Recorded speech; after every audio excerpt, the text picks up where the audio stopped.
about to surrender or commit suicide, as their leader had done. They had access to the plunder of Europe, gold bullion worth hundreds of millions of dollars, and priceless works of painting and sculpture.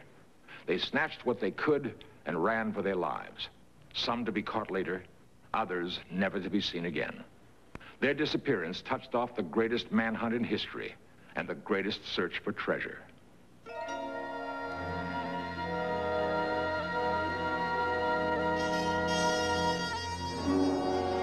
As Berlin fell, more than 500 top-ranking Nazis disappeared from sight. They took to the roads, wearing civilian clothes and using any means of transportation they could beg, borrow, or steal. The stolen treasures they carried were to be passports to a new life. The departure from Berlin of Nazi leaders was a far cry from their triumphant marches through conquered cities just 6 years earlier.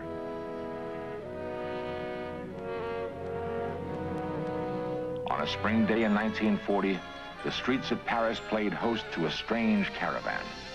Riding in an open staff car, selected officers accompanied Adolf Hitler on a tour of the City of Light. In less than 8 hours, Adolf Hitler would leave Paris, never to return. Himself a frustrated artist, he would order his troops to confiscate the great art treasures of private and public collections and bring them back to the Third Reich.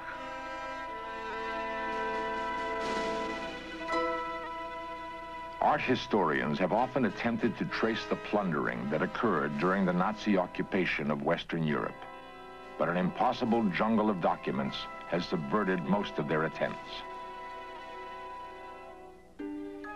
Like children playing with newfound toys, Hitler and Göring examined each new collection that was brought to Germany.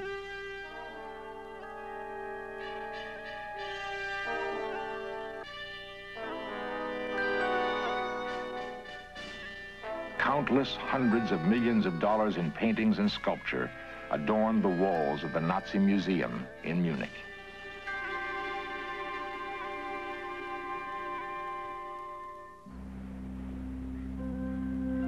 Still other great treasures were hidden in a 15th century castle called Neuschwanstein. The castle was the creation of Ludwig II, the Mad King of Bavaria.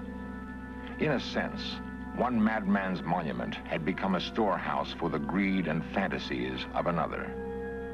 For a time, Ludwig's collection of cheap glass and plaster fixtures was dignified by some of the finest works of Europe's old masters. As World War II ended, American GIs were sent to the castle to recover its treasures.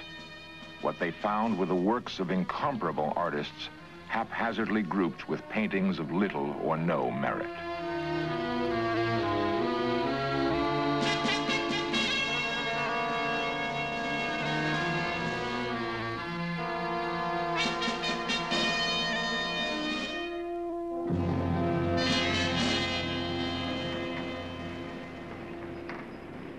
A salt mine had been the Nazi treasure repository.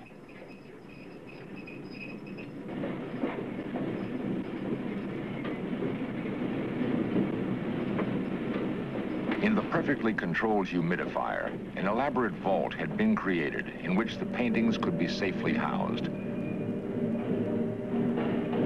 To this day, the salt mine remains.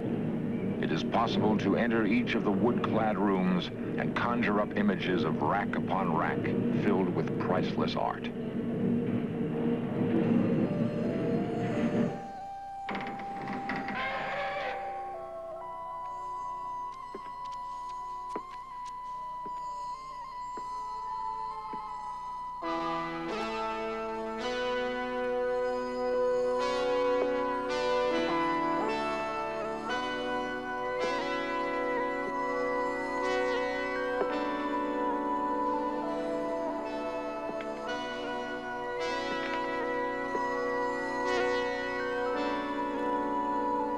The search for treasure taken from the salt mine was assigned to men like Walter Horn, a German-born art historian who worked with U.S. military intelligence after the war.